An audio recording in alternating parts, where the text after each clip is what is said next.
सत साहेब बंदी छोड़ पूर्ण ब्रह्म परमात्मा परम पूज्य पिताजी सदगुरु रामपाल जी के चरणों में दास भाग्येश का कोटि कोटि दंडवत प्रणाम। बंदी छोड़ सदगुरु रामपाल जी की कृपा से ज्ञान यज्ञ मुक्ति बोध का पठन।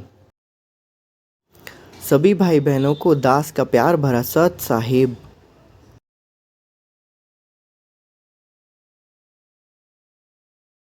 समापतम गरीब नमो नमो सतपुरुष को नमस्कार गुरु की नहीं सुनर मुनि जन साधवा संतो सर्वसदी नहीं सतगुरु साहिब संत सब दंडोतम प्रणाम आगे पीछे मध्य हुए तिनको जा कुर्बान नराकार निर्विषम काल जाल भय भंजनम निर्लेपम निज निर्गुणम अकल अनुपबे सुन्नदनम सोहम सुरति समापतम सकल समाना नीरतिलय उचली नंबर हदम्बम बेपरवाह अथाह है वार पार नहीं मध्यतम गरीब जो सुमरे सिद्धि होई गणनायक गलताना करो अनुग्रह सोई पारस पद परवाना आदि गणेश मनाऊं गणनायक देवन देवा चरण कमल ल्योलाऊ आदि अंत करूं सेवा परम शक्ति संगीतम रिद्धि दाता सोई रिद्धि सिद्धि दाता सोई अवगत गुण अतीतम सत्य पुरुष निर्मोही जगदम्बा जगदीशम मंगल रूप मुरारी तन्मन रपोशीसम भक्ति मुक्ति भंडारी सुंदर मुनि जन ध्यावे ब्रह्मा विष्णु महेशा शीश स्मुख गावे पूजे आदि गणेशा इंद्र कुबेर सरीखा वरुण धर्म ध्यावे सुमृत जीवन जी का मन इच्छा फल पावे 33 कोटि अंधारा ध्यावे 67 उतरे बहुजल पारा कटे हैं यम की फांसी 33 कोटि अंधारा ध्यावे 67 उतरे बहुजल पारा कटे हैं यम की फांसी। बंदी छोड़ सदगुरु रामपाल जी भगवान की जय। हम लोग ज्ञान निखिल कर रहे हैं मुक्ति बोध का पठन पारक के अंक सलाह पेज नंबर 230। पेज नंबर 230 पे हमने देख लिया था कि किस प्रकार से दुर्वासा ऋषि वहाँ पर द्वारका नगरी के पास आकर ठहरे थे और फिर वहाँ के द्वारका के नौजवानों को शरारत सूझी थी कि आपस में विचार किया था कि साधु लोग ढोंगी होते हैं, उनकी पोल खोलनी चाहिए। तो इस प्रकार से श्री कृष्ण के पुत्र प्रद्युम्न ने गर्भवती स्त्री का स्वांग किया और पेट के ऊपर एक नकली कहा बांध लिया और इस प्रकार से वो वहाँ पर उनके पास गए थे और उन्होंने ऋषि से दुर्वासा ऋषि से सुना था। उन्होंने पूछा था कि गर्भ में लड़का होगा या लड़की, और इस प्रकार से दुर्वासा बोला कि इस गर्भ में यादव कुल का नाश होगा, जाओ यहाँ से सब भाग लिए। और अब हम आगे देखते हैं पेज नंबर 231 मुक्ति बोध पारक के उनका सवाल आगे देखते हैं। मुक्ति बोध परमात्मा लिखते हैं श्री कृष्ण जी के पास गए तथा सब हाल सुनाया। श्री कृष्ण जी ने कहा कि इस कहर से आप ही बचा सकते हो। श्री कृष्ण जी ने कहा कि उन सब बच्चों को साथ लेकर ऋषि दुर्वासा के पास आओ, इनसे क्षमा मंगवाओ, तुम भी बच्चों की ओर से क्षमा मांगो। सब मिलकर ऋषि दुर्वासा के पास गए तथा बच्चों से गलती की क्षमा याचना करवाई, स्वयं भी क्षमा याचना की। ऋषि दुर्वासा बोले कि वचन वापस नहीं हो सकता। सब वापस श्री कृष्ण के पास आए तथा कहा कि दुर्वासा के श्राप से बचने का उपाय बताएं। श्री कृष्ण ने कहा कि जो वस्तु गर्भ स्वांग में प्रयोग की थी उनका नामो निशान मिटा दो, उन्हीं से अपने कुल का नाश होना कहा है। वे कपड़े रुई लोगड़ को जलाकर उसी राख को प्रभास क्षेत्र में नदी में डाल दी। जो लोहे की कढ़ाई है उसे पत्थर पर घिस घिसाकर चूरा बनाकर प्रभास क्षेत्र के दरिया में डाल दो, न रहेगा बांस न बचेगी बांसुरी। द्वारका वासियों ने अपने गुरु श्री कृष्ण जी के आदेश के पालन किया। अब यहाँ पर दुर्वासा बोले कि भैया उनका शाप वचन वापस नहीं हो सकता, लेकिन हमारे परमात्मा कहते हैं कि परमात्मा जो होता है वो घोर से घोर पाप को भी क्या कर देता है, नष्ट कर देता है। और परमात्मा ने ये भी बताया है कि किस प्रकार से परमात्मा जो होते हैं उनके द्वारा दिए गए मंत्रों का जप करने से घोर से घोर यदि आपको कोई भी बड़े से बड़ा श्राप भी लगा हुआ है तो वो भी आप क्या कर सकते हो, उससे परमात्मा की मर्यादा में रह के उस वचनों से परमात्मा कहते हैं कि उन श्राप से भी आप क्या कर सकते हो, मुक्ति पा सकते हो। बंदी छोड़ सदगुरु रामपाल जी भगवान की जय। परमात्मा क्या लिखते हैं आगे कि द्वारका वासियों ने अपने गुरु श्री कृष्ण के आदेश का पालन किया। लोहे की कढ़ाई का एक कड़ा एक व्यक्ति को घिसाने के लिए दे दिया था। उसने कुछ घिसाया, पूरा नहीं घिसा, वैसे ही दरिया में फेंक दिया। घिसने से उस कड़े में चमक आ गई थी। एक मछली ने उस खाने की वस्तु समझकर खा लिया। उस मछली को एक बालिया नाम के भील ने पकड़कर काटा तो कड़ा निकला। उसको लोहा पक्का था। बलिया ने उससे अपने तीर के आगे वाले हिस्से विषाक्त बनवा लिया। लोहे कढ़ाई का जो लोहे का चूर्ण दरिया में डाला था, उसका तेज तीखे पत्तों वाला घास उग गया। पत्ते तलवार की तरह पहने थे। कपड़ों तथा रुई लोगड़ पुरानी रुई की राख का भी घास उग गया था। कुछ वर्षों के बाद दुर्वासा के श्राप के कारण दुर्वासा ने द्वारिका में अनेकों अनहोनी घटनाएं होने लगी। आपसी झगड़े होने लगे, एक दूसरे का छोटी सी बात पर मारने लगे। सारी द्वारका में उपद्रव होने लगे। द्वारका नगरी के बड़े सयाने लोग मिलकर श्री कृष्ण जी के पास गए तथा दुख बताया कि नगरी में किसी का बोल अच्छा नहीं लग रहा है। अब ये सब जो क्रिया धराया होता है, ये सब काल का क्रिया धराया होता है। इसीलिए परमात्मा ने हमें क्या बोला है, अति आधीन के साथ प्रेम पूर्वक के साथ रहना चाहिए। क्योंकि जब तक काल की बुद्धि हम लोगों के काल की बुद्धि हाथ में रहेगी, तब तक वो काल इसी तरीके से क्या कराया रहेगा, मन मुटाव और झगड़ा करवाते रहता है। और झगड़ा कराने के बाद फिर उसका स्वार्थ सिद्ध हो जाता है। और इस प्रकार से ये लोग जो होते हैं, जो काल प्रेरित होते हैं, वो आपस में ही लड़ भड़ के क्या हो जाते हैं, मर जाते हैं। मनिचोड़ सदगुरु गोपाल जी भगवान की जाए, हम लोग ज्ञान ले रहे हैं, मुक्ति बोध का पठन हम लोग कर रहे हैं परमात्मा की कृपा से। ठीक है, आगे देखते हैं पेज नंबर 231 में परमात्मा क्या लिखते हैं। तो छोटे बड़े को किसी का बोल अच्छा नहीं लग रहा है, बिना बात के मरने मारने को तैयार हो जाते हैं। छोटे बड़े की शर्म नहीं रही, क्या कारण है कि यह कैसे शांत होगा। सबके सब क्या हो चुके थे, काल प्रेरित हो चुके थे वहाँ पर। बिना बात के मरने मारने को तैयार हो जाते हैं। छोटे बड़ी की शर्म नहीं रही, क्या कारण है, क्या यह कैसे शांत होगा। श्री कृष्ण ने बताया कि ऋषि दुर्वासा के श्राप के कारण यह हो रहा है। इसका समाधान सुनो। नगरी के सर्वोच्च नर, छोटे नवजात लड़के लड़की सहित यादव प्रभास क्षेत्र में उसी स्थान पर नदी में स्नान करो जिस स्थान पर कढ़ाई का चूर्ण डाला था। श्राप के बचने के लिए द्वारका नगरी के सब बालक, नौजवान तथा वृद्ध स्नान करने गए। स्नान करके बाहर निकलकर एक दूसरे से गाली गलौज करने लगे और उस कढ़ाई के चूरे से उत्पन्न घास को उखाड़कर एक दूसरे को मारने काटने लगे। तो तलवार की तरह घास से सिर कटकर दूर गिरने लगे। कुछ व्यक्ति बचे, अन्य सब के सब लड़कर मर गए। उनसे बचे हुए को ज्योति निरंजन काल ने स्वयं श्री कृष्ण प्रकट करके उस घास से मार डाला। बनिचोड़ सदगुरु रामपाल जी मान के हैं, यही परमात्मा बताना चाहते थे कि किस प्रकार से श्री कृष्ण जो थे वो पूरे के पूरे काल प्रेरित ही थे। एक प्रकार से काल उनको जब चाहे उनको अपने स्थिति के अनुसार वो उनको यूज़ कर सकता था। इनकी खुद की जो बुद्धि थी वो एक प्रकार से ये कृष्ण बहुत कम ही यूज़ कर पाते थे, क्योंकि इन्होंने एक प्रकार से काल के साथ ही योग युक्त हो चुके थे। तो काल के साथ योग युक्त होने के कारण अर्थात उनके साथ जोड़ने के कारण अर्थात उनका मन और काल का मन एक ही था। और परमात्मा खुद कहते हैं कि गीता ज्ञानदाता में खुद कहा है कि गीता के जब हम अध्याय पढ़ते हैं तो गीता के अध्यायों में साफ लिखा हुआ है कि यदुवंशी में कृष्ण मैं हूँ, राम दशरथ का बेटा राम भी मैं ही हूँ, मगरमच्छों में जल मैं हूँ। तो ये कहने का भाव है कि इनमें वो प्रत्यक्ष रूप से क्या कर सकता है, काल प्रवेश करता है और अपने स्वाद को सिद्ध करता है। तो परमात्मा वही बताते हैं कि स्वयं श्री कृष्ण में प्रवेश करके काल ने उस घास से उनको मार डाला। अकेला श्री कृष्ण बचा था। एक वृक्ष के नीचे जाकर लेट गया, एक पैर को दूसरे पैर के घुटने पर रखकर लेट गया। दाएं पैर के तलुए पंजे में पद्म जन्म से लगा था, जो चमक रहा था। जिस बालिया नाम के भील शिकारी ने मछली से निकले कढ़ाई के कड़े के विष लगाकर तीर बनवाया, वह शिकारी उसी तीर को लेकर उस स्थान पर शिकार की खोज में आया था जिस वृक्ष के नीचे कृष्ण लेटे थे। पारा के अंक सलाह पेज नंबर 232। वृक्ष की छोटी छोटी टहनियाँ चारों ओर नीचे पृथ्वी को छू रही थी, लटक रही थी। उन झुरमुटों में से श्री कृष्ण के पैर पर पद्म ऐसा लग रहा था जैसे किसी मृग की आंख चमक रही हो। शिकारी बालिया ने आओ देखा ना ताओ उस चमक पर तीर दे मारा। तीर निशाने पर लगा। पैर के तले में विषाक्त तीर लगने से श्री कृष्ण की चीख निकली। बलिया समझ गया कि किसी व्यक्ति को तीर लगा है। निकट जाकर देखा तो कोई राजा है। पूछने पर पता चला कि श्री कृष्ण है। अपनी गलती की क्षमा याचना करने लगा। कहा कि भगवान धोखे से तीर लग गया, मैंने आपको तीर नहीं मारा था। तो वहीं पर परमात्मा बताते हैं फिर उन्हें कि पूछने पर पता चला कि मैंने आपके पैर में के पदम में चमक मृग की आंख जैसी लगी, क्षमा करो। श्री कृष्ण ने कहा कि बालिया तेरा कोई दोष नहीं है, होनी प्रबल होती है, मैंने तेरा बदला चुका दिया। और परमात्मा यहाँ पर कहते हैं कि भैया लेवन देवना हम छुड़वा देंगे तेरा, जब तू मेरी शरण में आ जा। त्रेता युग में तू किष्किंधा का राजा सुग्रीव का भाई बाली था। मैं अयोध्या में रामचंद्र नाम से राजा दशरथ के घर में जन्मा था। उस समय मैंने तेरे को पक्ष की ओट लेकर धोखा करके लड़ाई में मारा था। अब तू मेरा एक काम कर, द्वारका में जाकर बता दे कि सर्व यादव दुर्वासा के श्रापवश आपस में लड़कर मर गए हैं। कुछ समय उपरांत द्वारका की स्त्रियां की भीड़ लग गई थी। हाहाकार मच गया। पांडव श्री कृष्ण के रिश्तेदार थे, वे भी आ गए थे।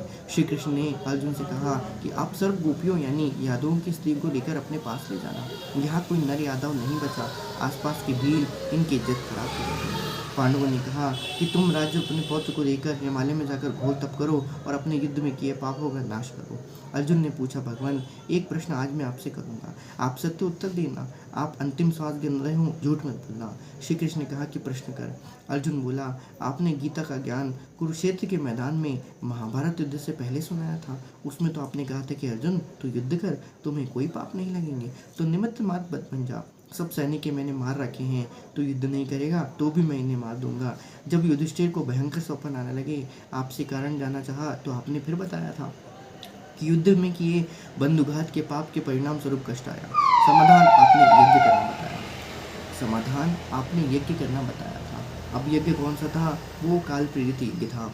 उस समय में आपसे विवाद नहीं कर सका क्योंकि भाई की जिंदगी का सवाल था। आज फिर अपने वही जग मारा कर दिया। इतना झूठ बोलकर हमारा नाश किस लिए करवाया? कौन से जन्म का बदला लिया? श्री कृष्ण ने कहा कि अर्जुन तुम मेरे अजीज हो अर्थात मेरे प्रिय हो, होनहार बलवान होती हैं। गीता में क्या कहा मुझे कोई ज्ञान नहीं। अब उनको क्योंकि गीता में कहा उनको कोई ज्ञान किस लिए नहीं था? क्योंकि गीता जो था वो कहना चाहिए काल ने श्री कृष्ण के अंदर प्रवेश करके वहाँ पर बोली हुई थी। ये कई बार परमात्मा ने इस बात को सिद्ध कर दिया है। तो काल ने प्रेत वशुर में प्रवेश करके क्या किया था, उनको वहाँ पर गीता का ज्ञान दिया था। और इस प्रकार से फिर श्री कृष्ण को तो याद ही नहीं था, क्योंकि उनकी बुद्धि क्या हो गई थी वहाँ पर उस समय, वो अचेत टाइप के हो गए थे। उनकी बुद्धि की जगह फिर वहाँ पर काल की बुद्धि काम कर रही थी। आगे परमात्मा क्या लिखते हैं, आप मेरी आज्ञा का पालन करो, यह कहकर श्री कृष्ण मर गए। पांचों पांडवों साथ गए नौकरों ने मिलकर सब यादवों का अंतिम संस्कार कर दिया। कुछ के शव दरिया में प्रवाह कर दिए। श्री कृष्ण ने कहा कि मेरे शरीर को जलाकर बची हुई अस्थियों और राख को एक लकड़ी के संदूक बॉक्स में डालकर दरिया में बहा देना। पांडवों ने वैसा ही किया। वह संदूक समुद्र में चला गया। फिर वह उड़ीसा प्रांत के अंदर जगन्नाथपुरी के पास बहता हुआ चला गया। उड़ीसा के राजा इंद्रदमन को सपन में श्री कृष्ण ने दर्शन देकर कहा था कि एक संदूक समुद्र में इस स्थान पर है, उसमें मेरे शरीर की अस्थियां तथा राख है। उनको निकालकर उसी किनारे पर अस्थियां को जमीन में गाड़ देना और दबाकर उस पर एक सुंदर मंदिर बनवा देना। ऐसा किया गया जो जगन्नाथ नाम से प्रसिद्ध है। पेज नंबर 233 मुक्तिबोध पारक के अंदर संवाद। 4 पांडव पहले चले गए। अर्जुन को गोपियों को लेकर आने के लिए छोड़ गए। अर्जुन के पास वही गांडीव धनुष था जिसने लड़ाई करके महाभारत में जीत प्राप्त की थी। अर्जुन द्वारिका की सर्व स्त्रियों को बैलगाड़ियों में बैठाकर इंद्रप्रस्थ के लिए चल पड़ा। रास्ते में भीलों ने अर्जुन को घेर लिया, अर्जुन को पीटा, गोपियों को लूटा। कुछ स्त्रियों को भील उठा ले गए। अर्जुन कुछ नहीं कर सका। अर्जुन धनुष भी उठा नहीं सका। तब अर्जुन ने कहा कि कृष्ण नाश करना था। युद्ध में पाप करवाने के लिए तो बल दे दिया। लाखों योद्धा इस गांडीव धनुष से मार गिरे, कोई मेरे सामने टिकने वाला नहीं था। आज वही अर्जुन है, वही धनुष है। मैं खड़ा खड़ा काँप रहा हूँ। कृष्ण जालिम था, धोखेबाज था। कबीर परमेश्वर जी हमें ये बताते हैं कि यह जुल्म कृष्ण ने नहीं किया, बल्कि ज्योतिरंजन काल ब्रह्म ने किया। श्री कृष्ण का जीवन देख लो। श्री कृष्ण अपने कुल का मथुरा से लेकर जान बचाकर द्वारका आया। द्वारका में उनकी आंखों के सामने सब यादव कुल नष्ट हो गया। श्री कृष्ण का बेटा मर गया, पोता मर गया, सर्वकुल नष्ट हो गया। स्वयं भी मौत मरा। उसके कुल की स्त्रियों की दुर्गति भीलों ने की, जबरदस्ती उठा के ले गए, उनकी इज्जत खराब की, नरक का जीवन जीने के लिए मजबूर हो गई। उसी श्री कृष्ण की पूजा करने को सुख शांति की आशा करता है, उसमें कितनी बुद्धि है यह इस घटना से पता चलता है। अब परमात्मा इसके आगे वाणी नंबर 150 से 184 तक लिखते हैं। परमात्मा आगे लिखते हैं 150 से 184। इसके बाद फिर यहाँ पर सतयुग में अमरीश नाम के धार्मिक राजा हुए, उनके परमात्मा ने यहाँ पर क्या करी है, वहाँ पर उन्होंने बताया हुआ है। बनिछोड़ सद्गुरु रामपाल जी भगवान के जय। बनिछोड़ पूर्ण ब्रह्म परमात्मा जगत गुरु तत्वदर्शी संत शिरोमणि सत्यपुरुष सद्गुरु साहेब रामपाल जी भगवान के चरणों में दास का कोटि कोटि दंडवत प्रणाम। तो दुर्वासा 150 से 184 तक की वाणी और फिर उसमें उनका सारांश, जिसमें अमरीश की कथा का वहाँ पर परमात्मा ने सार और उसका वर्णन किया है। बनिछोड़ सद्गुरु रामपाल जी भगवान की जय। आइए हम पहले इसको देख लेते हैं। दुर्वासा काली शेला वज्र बलि त्यों लोक, अम्बरीश दरबार में तिन भी खाया धोख। चक्र सुदर्शन शीशे पर अम्बरीश को गाली, तीन लोक भागे फिरे ऐसी अवगत चाली। कल्प किसी ने कीजिए जो चाहे सो होए, दुर्वासा के क्षेपण को कहीं न पाई खोए। स्वर्ग मृत पाताल में चक्र सुदर्शन डीक, दुर्वासा के चक्र से चरे नहीं अम्बरीश। चक्र अपूठा फिर गया चरण कमल को छूही, भक्ति विशंबर नाथ की देखे दुर्बह दूह। कोटि वज्र को फूंकते चक्र सुदर्शन चूर, भक्ति वशल भगवान से रहे पैंड दस दूर। दुर्वासा की देहन को तीन जग में भेंट, 56 कोटि जादो गए देखी हेट हर हेट। भक्तवशल भगवान से कहते हैं कि जो भक्तवशल भगवान है अर्थात जो परमात्मा की मर्यादा में रहता है, उससे तो ये सब चीज़ें क्या होती है, खाल की चीज़ें तो 10 पैंड दूर 10 कदम दूर रहती हैं। साग पत्र के चिक गए देखी भक्ति की रीत, जरे मरे नहीं तासते सदगुरु शब्द अतीत। हुए बनीचो सदगुरु रामपाल जी भगवान की जय। अम्बरीश असला असल भुक्ति मुक्ति का रूप, निश्वासर पद में रहे जहाँ छाया नहीं धूप। राजा के जोगी गए दुर्वासा ऋषि देव, चक्र चलाया दूरी कर नहीं लई ऋषि सेव। दुर्वासा के शीश को चालिया चक्र अचान, त्रिलोकी में तास गमी कहूँ न देऊँ जान। गेत लोक विष्णुपुरी दुर्वासा चली जाए, ता कबीर विष्णु रूप धरी कीनी देखी सहाय। कृष्ण गुरु कसनी हुई और बचेगा कौन, तीन लोक भागे फेरे भर में 14 भवन। परमात्मा आगे लिखते हैं जो बहुत इम्पोर्टेंट वाली है। भक्त द्रोह ना कीजिए भक्ति दो मम दोष, शिव ब्रह्मा नारद मुनि जिन्हें जरावे ठोक। भक्ति द्रोह रावण किया निर्ना कुश हिरण्याक्ष, नारायण नरसिंह भये मम भक्ता है साच। मम भक्ता मम रूप है मम भक्ता मम प्राण, पंड सताए कौरवा दुर्योधन। भक्ता मम प्राण है मम भक्ता मम देह, हिरण्या कुश के उदर को भारत नहीं संदेह। मम भक्ता मम प्रिय है नहीं दुनि से काम, राजा प्रजा रीति सब ये नहीं जाने राम। मम भक्ता के कारणे रचे सकल भंडार, वाल्मीकि ब्रह्मलोक में शंख कला उद्गार। रावण बाली भिहंडिया भक्ति मम द्रोह मम जार, सीता सती कलंक क्या पदम 18 भार। मम द्रोही से ना बचूं छलि बलिहानु प्राण, 52 हो बलि के गए रहा दो का मान। मम द्रोही मम साल हैं मेरे जन का दूत, कोटि युगन का टोते से करो जंगल का भूत। खान पान पावे नहीं जल तिरसा अंत, बस्ती में बिचरे नहीं शूल फील गजदंत। मम द्रोही मम साल हैं मारो रज रज बीन, भवन सकल अरलोक सब करो प्राण तज क्षीण। अर्धमुखी गर्भास में हरदम बारंबार, जूनी पिशाची तास को जब लग सृष्टि संहार। गर्भजुनी में त्रास धो जब लग धरणी आकाश, मारो तुस बीन करी नहीं मिटे गर्भवास। प्राण निकंदु तास के 86 सृष्टि संजोग, संत 57 कल्प युग तासिर दीर्घ रोग। ब्रह्मा विष्णु शिव सुनो और सनकादिक चारी, 87 जल में क्या मति मूढ़ गवारी। चक्र चले सुदर्श दुर्वासा परिबय बख्शो नहीं तो ही, मम द्रोही तू दूसरा चरण कमल ऋष जोगे। दुर्वास बोले तहाँ सुन भक्ति के ईश, स्वर्ग सातल लोक सब तू पूर्ण जगदीश।